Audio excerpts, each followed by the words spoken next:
Assalamualaikum warahmatullahi wabarakatuh. Selamat pagi anak-anak semua. Gimana nih kabar kalian?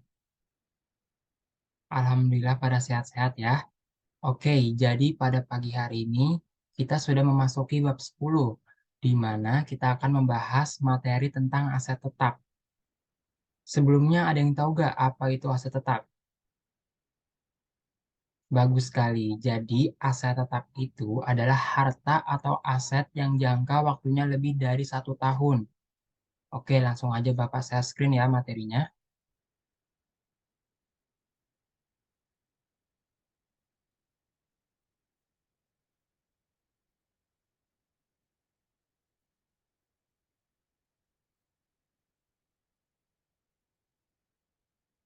Oke, jadi sebenarnya di bab kita pada hari ini kita akan belajar 3 hal, yakni ada aset tetap, natural, natural resource, dan intangible asset. Nah, tapi karena waktu kita terbatas, kita hanya akan membahas tentang aset tetap. Pada hari ini kita akan ada 3 poin penting yang akan kita bahas. Yang pertama yaitu explain the accounting for planned asset expenditures, lalu ada apply depreciation methods to planned assets, dan yang ketiga ada explain how to account for the disposal of planned asset. Untuk sisanya akan kita bahas minggu depan karena waktu kita juga terbatas. Oke, planned asset atau aset tetap. Jadi aset tetap ini mempunyai 4 karakteristik. Yang pertama ada physical substance, sudah pasti ya, karena aset tetap ialah aset yang berwujud yang memiliki bentuk dan ukuran yang tetap atau jelas. Lalu yang kedua, aset tetap digunakan dalam kegiatan operasi perusahaan. Lalu yang ketiga, aset tetap tidak ditujukan untuk dijual kepada customers. Dan yang terakhir, aset tetap diharapkan dapat digunakan di sebuah perusahaan untuk jangka waktu yang cukup lama. Nah, ada beberapa kata lain atau nama lain dari aset tetap, seperti property, plant and equipment, dan fixed asset. Kalian boleh menggunakan eh, nama lain dari aset tetap ini ya. Lalu di sini ada persentase jumlah aset tetap di beberapa perusahaan di US. Nah, determining the cost of plant asset. Jadi ketika kita eh, mendapatkan atau acquire plant asset, kita diharapkan menggunakan historical cost principle. Jadi apa sih itu historical cost principle? Jadi eh, nama lain dari cost principle ini prinsip biaya. Jadi prinsip biaya ini merupakan prinsip yang biasa digunakan dalam dunia akuntansi di mana prinsip ini mencatat semua pengeluaran ketika kita mendapatkan suatu eh, aset, khususnya aset tetap. Untuk lebih jelasnya kita next di slide selanjutnya, land atau tanah. Jadi seperti yang saya sudah bilang, biaya itu merupakan keseluruhan pengeluaran-pengeluaran yang kita gunakan untuk mendapatkan suatu aset tetap hingga aset tersebut bisa langsung kita gunakan. Di sini contohnya ada land di mana biaya yang terlibat dalam eh, land atau tanah atau ketika sebuah perusahaan ingin menggunakan tanah, maka ada beberapa biaya yang perlu dikeluarkan seperti biaya pembelian, purchase price, lalu ada biaya sewa pengacara atau attorney's fee, lalu ada real estate broker commission, biaya kepada broker, dan yang terakhir ada acquired property taxes atau pajak yang masih harus dibayarkan. Lalu selanjutnya ada, oh ini ada soal, di mana kita diminta untuk menentukan berapa jumlah yang harus dilaporkan sebagai biaya dari sebuah tanah. Kita bisa lihat di sini, a cash cost of $100,000, berarti ini cash purchase price. Lalu ada 6.000, di mana ini merupakan biaya pembersihan lahannya. Lalu di sini ada juga 1.000 attorney's fee, biaya sewa pengacara, dan yang terakhir ada real estate broker 8.000. Nah, untuk mencatat cost dari land ini, kita menambahkan 100.000 ini ditambah dengan 6.000 ini tambah 1.000 dan 8.000. Jadinya cost price-nya eh, sebesar 115.000. Nah, bisa dilihat di sini ya. Cash price 100.000, net removal 6.000, didapat dari 7.500, dikurangi 1.500, dan lain-lain. Hingga hasilnya 115.000. Oke, selanjutnya ada pengembangan lahan, di mana pengembangan lahan merupakan penambahan struktural yang diterapkan atau dikenakan pada lahan. Nah, biaya yang dikenakan untuk land improvement ini merupakan biaya-biaya yang dikeluarkan hingga land improvement ini siap dipakai. Nah, contoh dari land improvement ini ada driveways, parking lots, fences, landscaping, and underground sprinkler. Nah, land improvement ini juga memiliki jangka waktu yang terbatas atau limited dan juga perlu untuk didepresiasi sepanjang jangka waktunya. Oke, next, lalu ada building atau bangunan, di mana di building ini dia punya dua biaya, ada biaya purchase cost dan juga construction cost. Nah, purchase cost mencakup closing cost seperti attorney's fees atau sewa pengacara dan juga biaya asuransi. Dan juga ada real estate broker commission atau komisi untuk broker. Lalu ada remodeling and repassing atau remodeling pemodelan kembali dan juga perbaikan-perbaikan ya. Dan ada construction cost, di mana construction cost ini merupakan harga kontrak ditambah dengan biaya-biaya untuk arsitek, lalu ada izin bangunan dan juga ada ada biaya penggusuran. Seperti itu. Lalu ada equipment.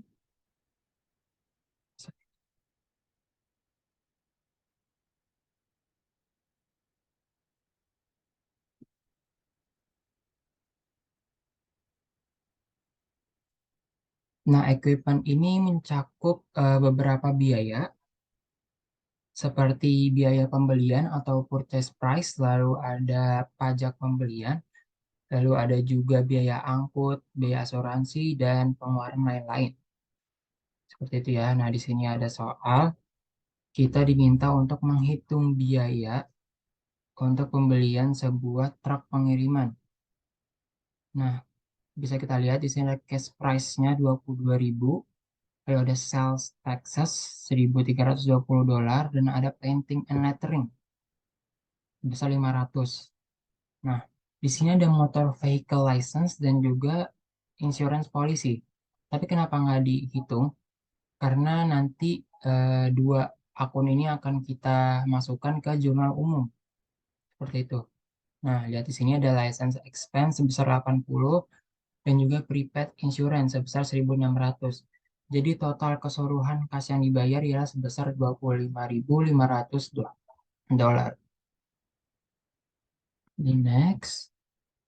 Lalu ada expenditure during useful life, di mana ada perbaikan biasa dan juga addition and improvement. Ini kita skip saja. Lalu ada depreciation. Jadi kita sudah masuk ke learning objective yang kedua, yakni depresiasi. Nah, depresiasi ialah proses pengalokasian biaya eh, untuk aset tetap selama jangka waktu aset tetap itu di di apa namanya, ketika kita memiliki plan aset atau aset tetap, kita mengestimasikan berapa jangka waktu untuk aset tetap tersebut. Nah, selama jangka waktu aset tetap tersebut kita harus buat depresiasinya. Begitu. Boleh di next. Eh, nah, di sini ada beberapa poin penting nih dari depresiasi. Yang pertama ada cost atau biaya, yakni keseluruhan pengeluaran yang dibutuhkan untuk mendapatkan aset tetap yang tadi, yang saya sudah jelaskan tadi. Lalu ada useful life, di mana ini merupakan estimasi berapa lama sih suatu aset itu dapat digunakan. Lalu ada salvage value, atau kalian bisa ganti juga dengan residual value, itu sama aja. Jadi salvage value atau residual value merupakan estimasi aset, berapa lama aset tersebut, sorry, value merupakan nilai akhir dari suatu aset apabila aset tersebut sudah di full depresiasi, artinya sudah habis jangka waktunya. Seperti itu.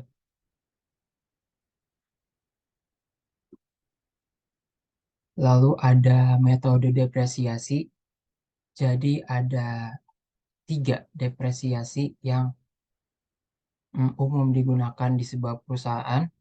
Yang pertama ada straight line method, lalu ada units of activity method, dan yang ketiga ada declining balance method. Nah, yang paling sering digunakan di beberapa perusahaan di US itu yang straight line method. Untuk lebih lanjutnya kita akan bahas di slide berikutnya.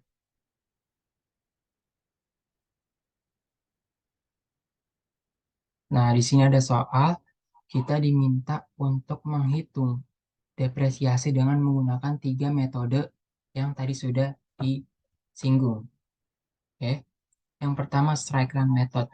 Jadi ciri khas dari strike line method ini, nilai depresiasi setiap tahunnya itu akan selalu sama, dan juga depreciable cost-nya itu didapat dari biaya atau cost dikurangi dengan nilai sisa atau salvage value. Di mana dari soal yang tadi cost-nya itu sebesar 13.000 dan salvage value-nya sebesar 1.000. Jadi depreciable cost-nya sebesar 12.000. Nah, untuk menghitung annual depreciation-nya, kita bisa menggunakan rumus depreciable cost dibagi dengan useful life. Kalau di contoh soal ini, depreciable cost-nya 12.000 dibagi dengan 5.000, hingga kita dapat hasilnya 2.400. Nah, bisa dilihat di sini ya, depreciable cost setiap tahunnya sama. Lalu ada rate.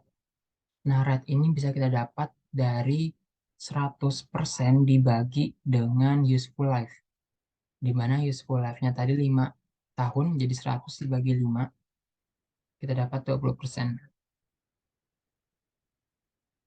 Lalu annual depreciation expense 12.000 dikali 20%, 2.400. Accumulated depreciation, dan ada book value. Book value 10.600 ini dapat dari 13.000 dikurangi 2.400. Di mana accumulated depreciation akan bertambah tiap tahun, sedangkan book value kebalikannya, dia akan berkurang hingga hasilnya sesuai dengan residual value. Lihat di sini ini 1.000 ya.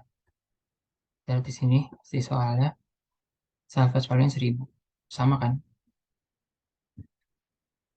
Oke, tapi bagaimana misalnya eh, ketika perusahaan membeli aset tetap tidak di awal tahun, artinya tidak di bulan Januari.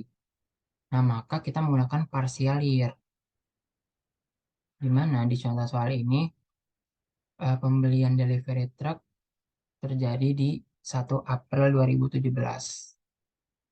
Berarti dari April sampai Desember itu kan ada 9 bulan ya, makanya di sini 9 per 12. Nah, 2.400 dikali 9 dibagi 12, hasilnya 1.800. Nah, seterusnya untuk tahun 2018 sampai 2021 itu sama, 12 per 12, makanya hasilnya 2.400 juga. Nah, di akhir tahun, sorry, di akhir useful life-nya, merupakan sisa dari 9 per 12 tadi nih, 3 per 12. Nah, dapat current expense 600. Keseluruhannya ini 12.000, dan accumulated depreciation-nya juga 12.000. Ini untuk jurnalnya depreciation expense pada accumulated depreciation. Nah, di sini ada soal lagi. Kita diminta untuk membuat jurnal dengan membuat jurnal tentang depresiasi dengan menggunakan straight line method. Di sini bisa kita lihat harga belinya 50.000 dikurangi dengan salvage value 2.000 dibagi dengan 10. Kita dapat 4.800 lalu depreciation expense pada accumulated depreciation untuk penjurnalan. Lalu ada metode yang kedua, ada units of activity method.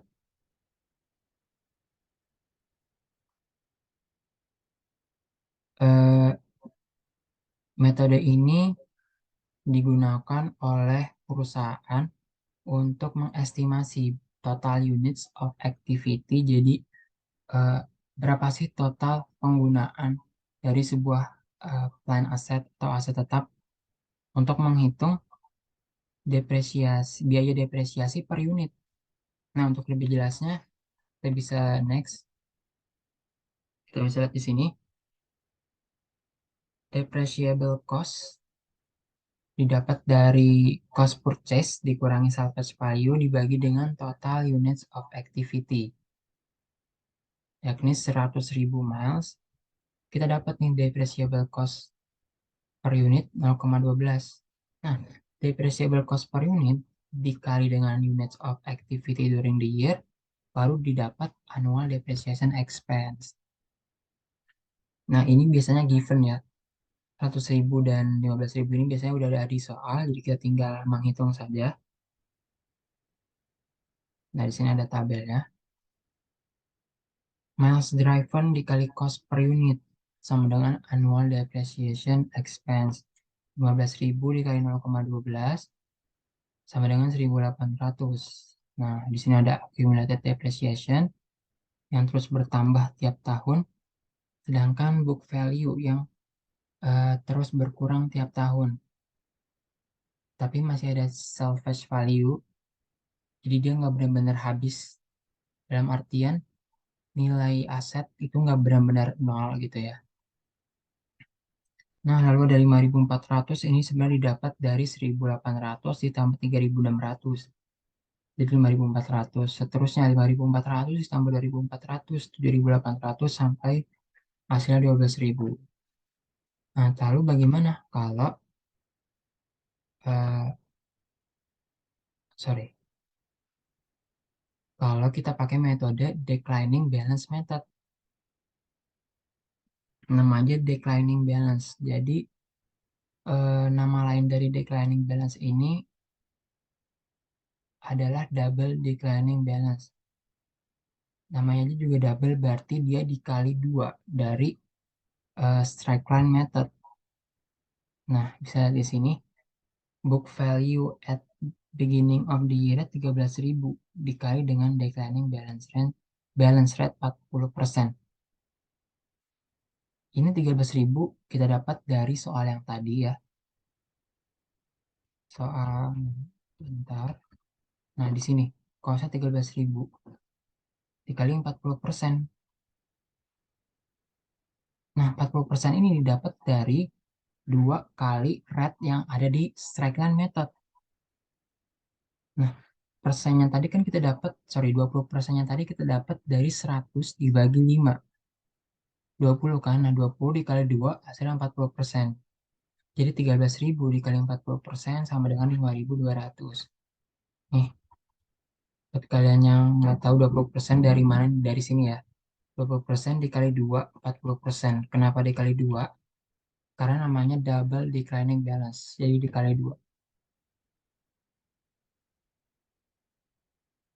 Lalu di sini juga ada tabel depresiasinya ya.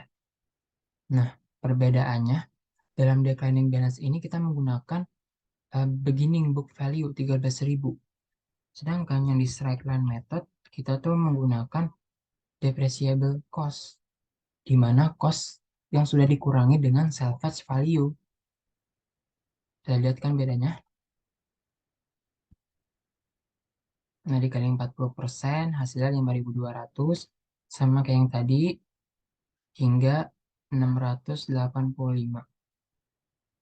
Nah, kalau kita hitung ya, 1.685 dikali 40% itu sebenarnya 674. Tapi di sini kita tulis 685 biar hasil dari book value akhirnya itu sebesar 1.000. Ya, jadi kita menyesuaikan dengan salvage value di akhir jangka waktu plan aset.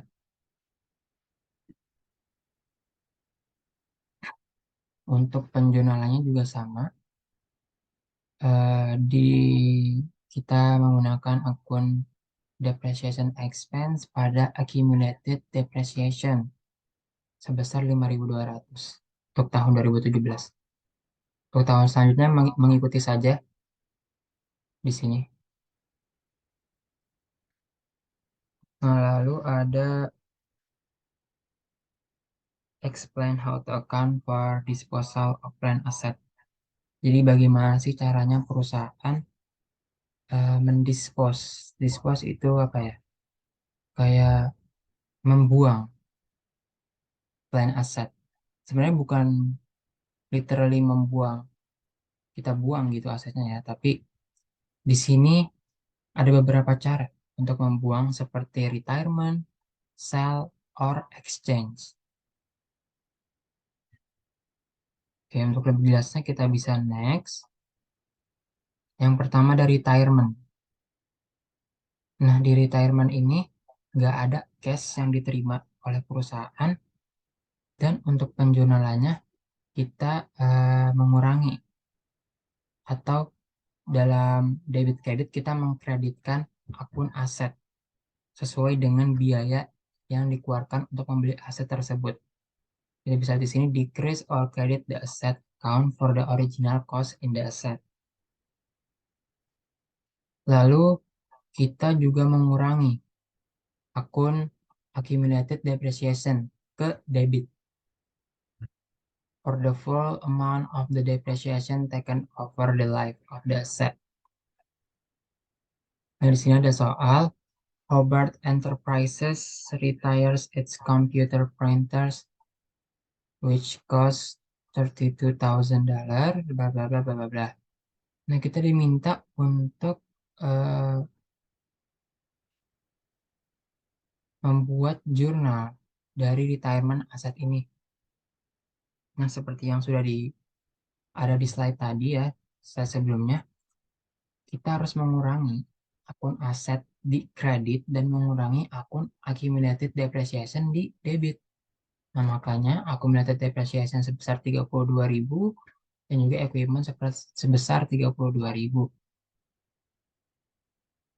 Namun ada contoh kasus ya di mana ketika suatu aset sudah eh, fully depresiasi atau fully depreciated, tapi sebenarnya aset tersebut masih berguna bagi perusahaan. Artinya asetnya itu masih digunakan, masih bisa digunakan untuk kegiatan operasional perusahaan. Lalu bagaimana tuh? Nah, sebenarnya perusahaan boleh-boleh saja untuk menggunakan aset tersebut, walaupun aset tersebut sudah di, fully depreciated, begitu. Lalu yang kedua ada sale of plant asset, di mana namanya juga sale ya, penjualan, berarti perusahaan akan mendapatkan keuntungan atau proceeds, artinya ada uang yang diterima. Nah, tapi ada dua kondisi nih, ada kondisi gain dan juga loss. Kalau gain berarti cash yang diterima perusahaan itu melebihi dari nilai book value-nya atau nilai aset yang dimiliki perusahaan. Sedangkan kalau loss terjadi ketika kas yang diterima oleh perusahaan itu kurang dari nilai book value atau kurang dari nilai aset yang dimiliki oleh perusahaan. Biar lebih jelasnya kita lanjut ke slide berikutnya. Nah, di sini ada gain on sale. Pada 1 Juli 2017, Pride Company menjual eh, furniture kantor sebesar 16.000 cash, menerima cash 16.000. Nah, harga asli dari furniture itu sebenarnya 60.000. Nah, pada 1 Januari 2017 sudah didepresiasi sebesar 41.000. Nah, depresiasi untuk 6 bulan pertama di 2017 sebesar 80.000. Kita diminta untuk membuat hmm, jurnal depresiasi expense, di mana jurnalnya itu depresiasi expense pada accumulated depreciation sebesar 8.000. Di sini udah ada di soal ya. Lalu sekarang kita menghitung nih keuntungan atau kerugiannya. Di soal kita dapat cost of the office furniture sebesar 60.000 dikurangi dengan accumulated depreciation, yakni 41.000 ditambah 8.000.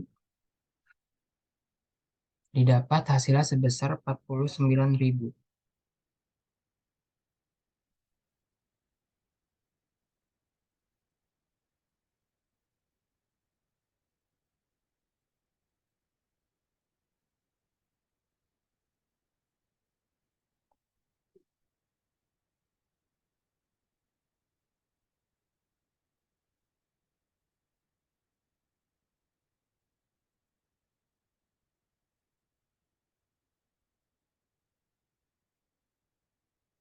Oke, saya ulangi ya.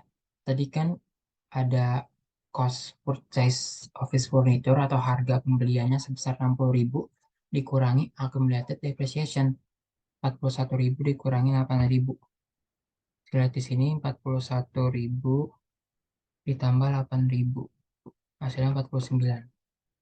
Di mana kita dapat book value sebesar 11.000 dan cash yang didapatkan 16.000. Bisa lihat di sini.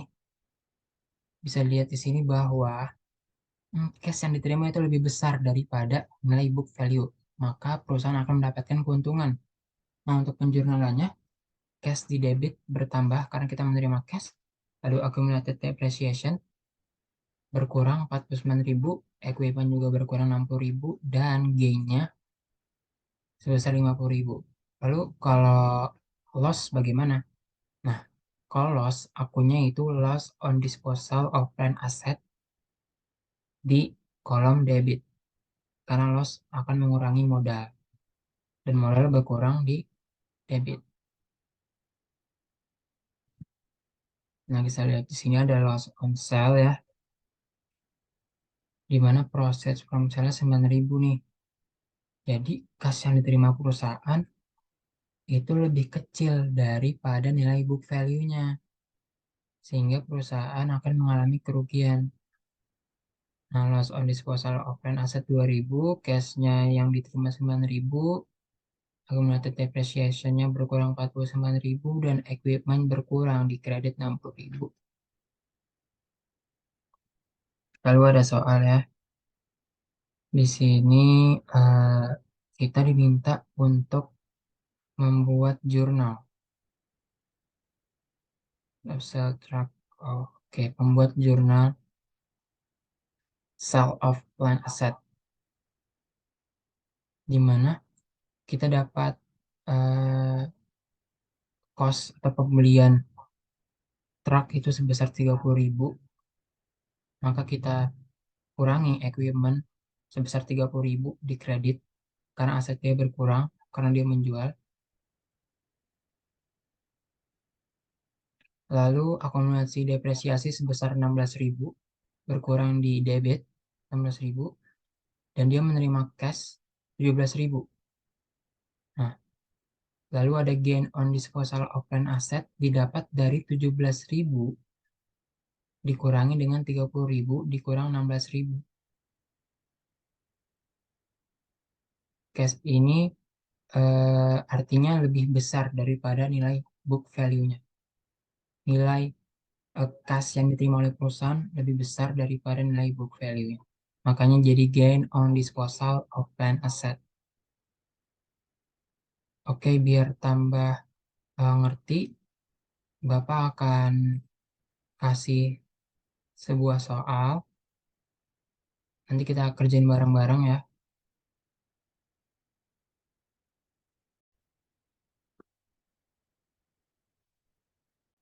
Baik, mohon maaf, saya ada kendala sedikit tadi.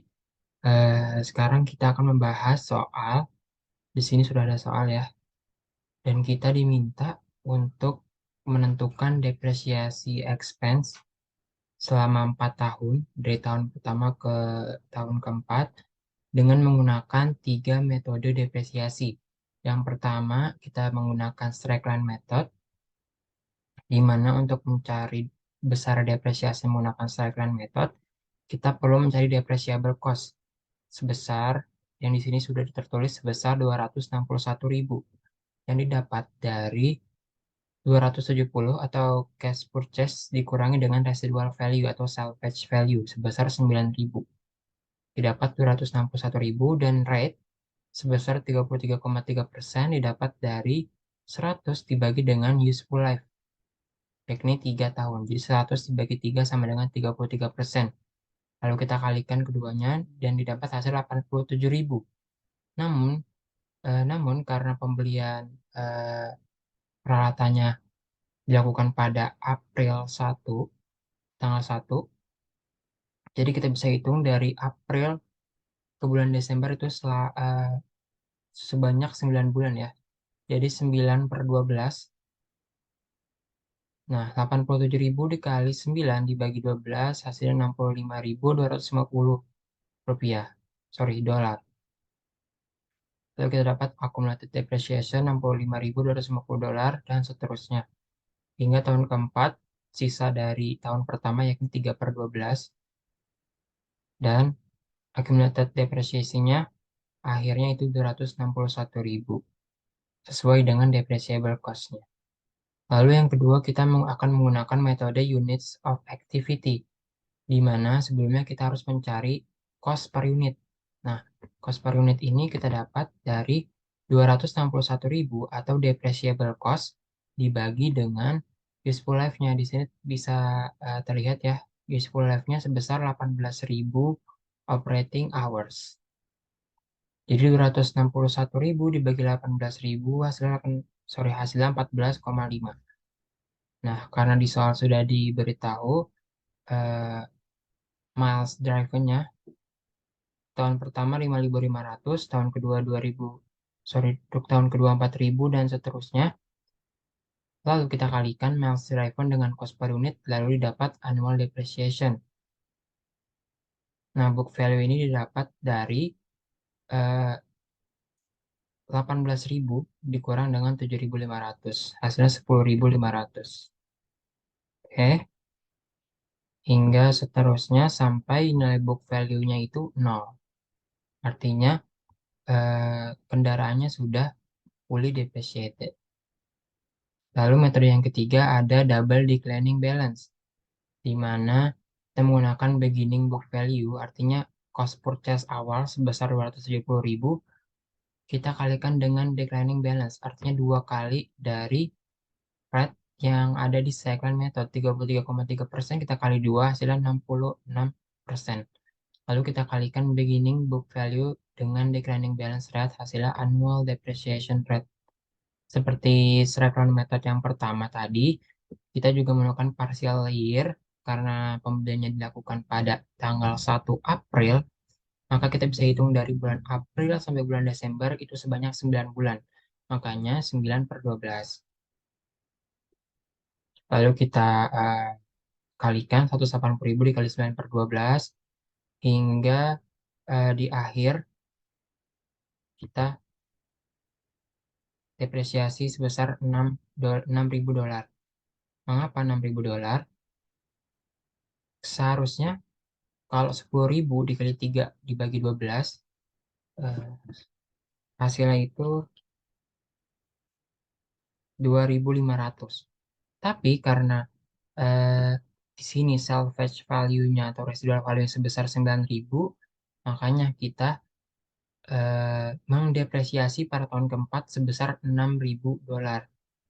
Biar di akhir tahun atau di akhir jangka waktu si aset tetapnya itu, hasilnya nilai dari plan asetnya itu 9.000 sesuai dengan salvage value-nya 9.000. Oke,